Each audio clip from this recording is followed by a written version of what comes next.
भगवान ने पांडवों की रक्षा की सुदर्शन के माध्यम से, और उत्तरा के गर्भ में जाकर कुरुवंश के एकमात्र दीपक परीक्षित की रक्षा की। तब भगवान श्री कृष्ण के पास आती है बुआ कुंती और हाथ जोड़कर विनम्र भाव से कहती है। देखिए 23वां श्लोक, यथा ऋषि के सखले न देवकी कंसेन रुद्धाति चिरं सुचार्पिता विमोचिताहं च सहात्मजा विभो त्वयैव नाथेन विमुहुर्विपद्गणा। जैसे तुमने देवकी की रक्षा की हे कृष्ण, उसी तरह से तुम मेरी भी रक्षा कर रहे हो। हैं? हे ऋषिकेश, खले न कंसे न अतिचिरम रुद्धा, उस दुष्ट कंस ने बहुत वर्षों तक जेल में डाल दिया था तुम्हारी माता देवकी को। उस देवकी को जैसे तुमने कंस को मारकर देवकी की रक्षा की, उसी प्रकार से सहात्मजा अपने पुत्रों के साथ तुमने मुझे हर विपत्ति से बचाया। देवकी को तो, अपनी माता को तो एक बार बचाया, मुझे तो पग पग पर, क्षण क्षण पर हर विपत्ति से तुमने मुझे बचाया। बोले किस किस से बचाया? 24वां देखिए, विषान महाग्ने पुरुषाद दर्शनात् असत सभाया बनवास कृच्छत मृधे मृधे नेकमारथास्त्रतो द्रौण्यस्रतश्चास्मरे विमो विरक्षिता। देखिए विषाद यानी जब वनवास में थे, जब छोटे थे तो खीर में दूध मिलाकर, खीर में जहर मिलाकर पिलाया था। किसको? भीमसेन को। किसने? दुर्योधन ने।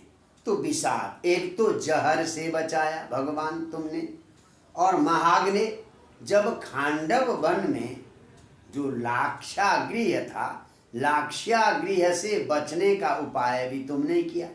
तो क्या नाम है, महाग्नि, बहुत भयंकर अग्नि से भी हम पांचों पांडवों को तुमने ही बचाया।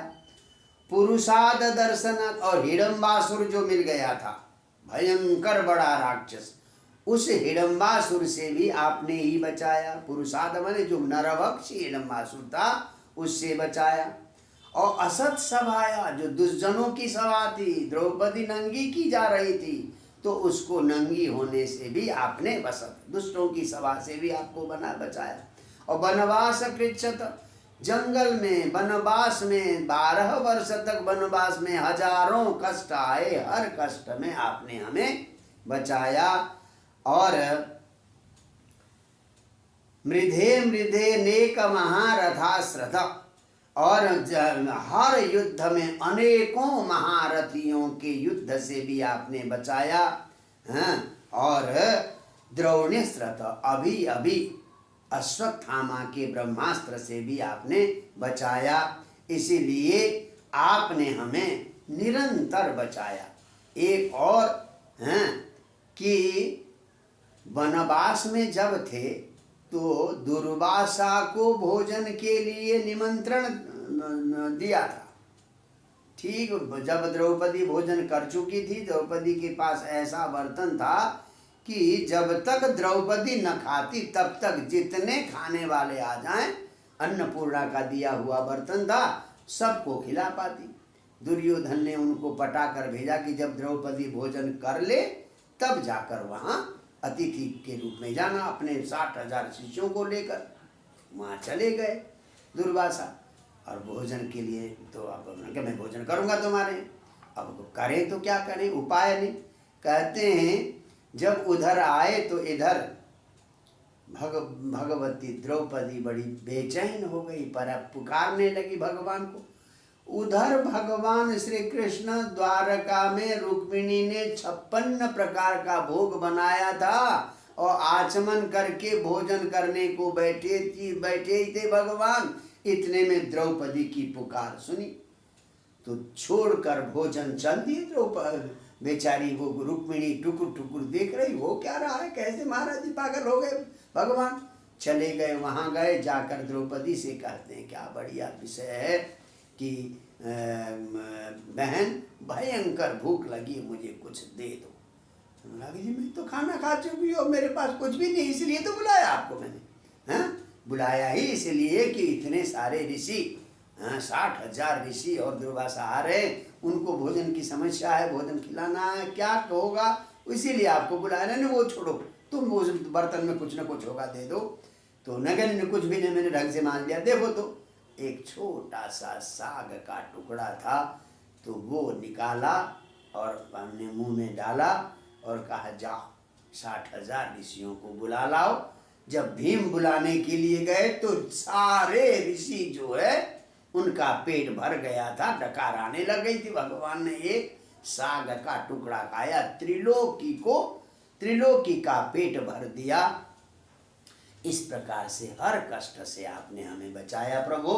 हाँ, तो इसलिए हाँ, द्रौपदी भगवान से, देखिए संसार में ऐसा कोई भक्त नहीं मिला जिसने भगवान से दुख की कामना की हो, सब सुख की कामना करते।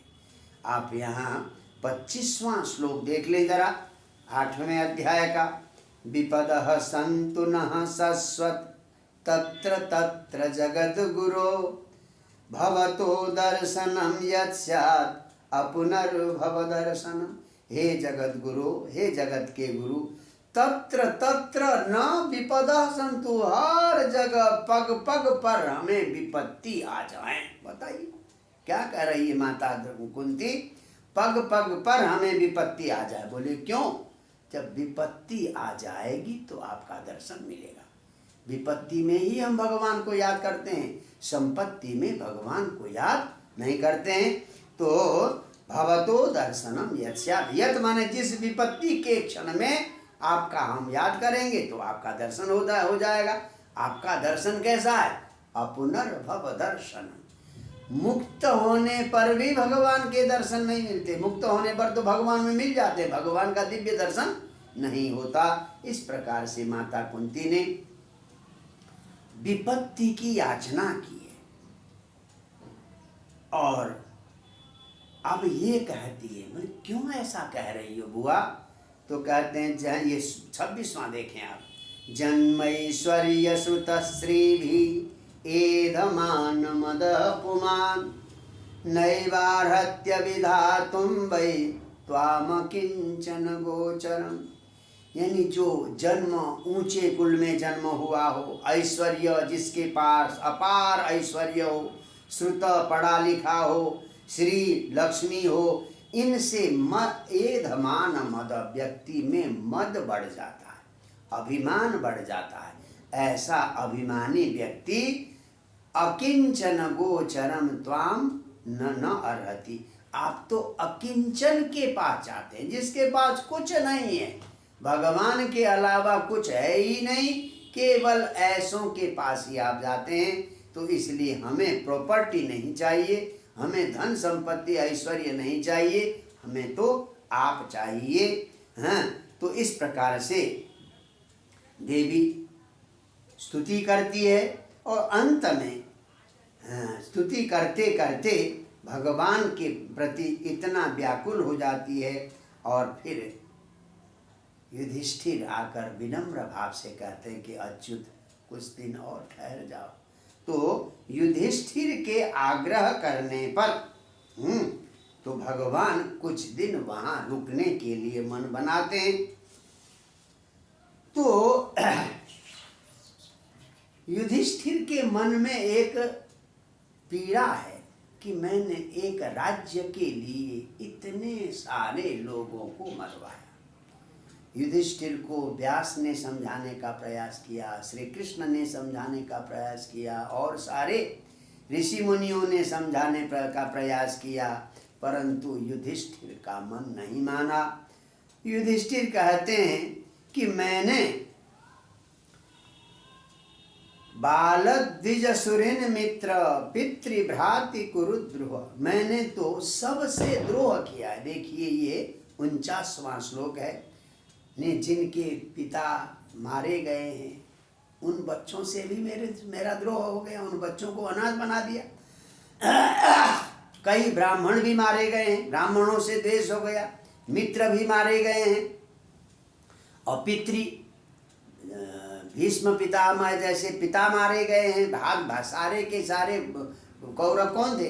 भाई थे। उन सब और तो और पढ़ाने वाले गुरु कौन? द्रोणाचार्य। उनसे भी द्रोह किया, सबसे मैंने द्रोह किया। किसके लिए? इस राज्य के लिए। इसलिए हजारों वर्ष में यज्ञ भी करूं फिर भी मैं नरक से बच नहीं पाऊंगा। हाँ, तो इसलिए अगर बड़ा बड़ा यज्ञ भी करूं, यज्ञ से भी काम नहीं चलेगा। हाँ, तो क्योंकि मैंने जिन औरतों को विधवा बनाया है, जिनके पति, जिनके भाई, जिनके पिता मारे गए हैं, तो उस पाप को मैं कैसे समाप्त करूं? इसलिए मैं राजा नहीं बनूंगा। तो युधिष्ठिर ने राजा बनने से एकदम मना कर दिया। तो अब युधिष्ठिर को समझाने के लिए भगवान भीष्म पितामह के पास ले जाते हैं, और ये कहानी आपको 9वें अध्याय में सुनने को मिलेगी। जय जय श्री राधे।